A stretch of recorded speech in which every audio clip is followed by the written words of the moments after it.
Hi friends, welcome back to ఎన్‌పీడియస్. ఇక్కడ ఈజీగా ఇయర్ రింగ్స్ ఎలా ఇంటికాడే ప్రిపేర్ చేయాలో చూసేద్దాం. ఇక్కడ ఫస్ట్ ఓహెచ్‌పీ షీట్ తీసుకొని దానికి B7000 గ్లూతో స్టోన్ చైన్ అయితే పేస్ట్ చేశాను. సో, లోపల మళ్ళీ ఇక్కడ నేను స్క్వేర్ షేప్ కుందన్ తీసుకున్నాను. సో, దాన్ని మళ్ళీ మొత్తం కూడా స్టోన్ చైన్‌తో కవర్ చేసేసి కింద మనకి stone 3 MM round stone place చేశాను. తర్వాత కుందన్స్ కూడా మొత్తం సైడ్‌కి 3 వచ్చేటట్టు పేస్ట్ చేశా.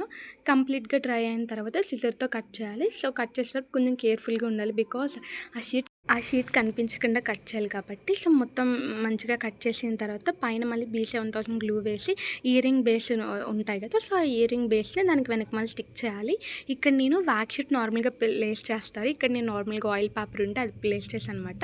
సో, దానికి తర్వాత మనకి ఇయర్ రింగ్‌కి సపోర్ట్స్ ఉంటాయి కదా! ఇవి నాకు పేరేంటో తెలీదు. సో, అవి తీసుకొని వెనక ప్లేస్ చేసుకుంటే సరిపోతుంది. సో, చాలా బాగున్నాయి. క్యారీ ఫ్రెండ్లీ కూడా అంతే. ఇంక ఈ వీడియో బాయ్ బాయ్.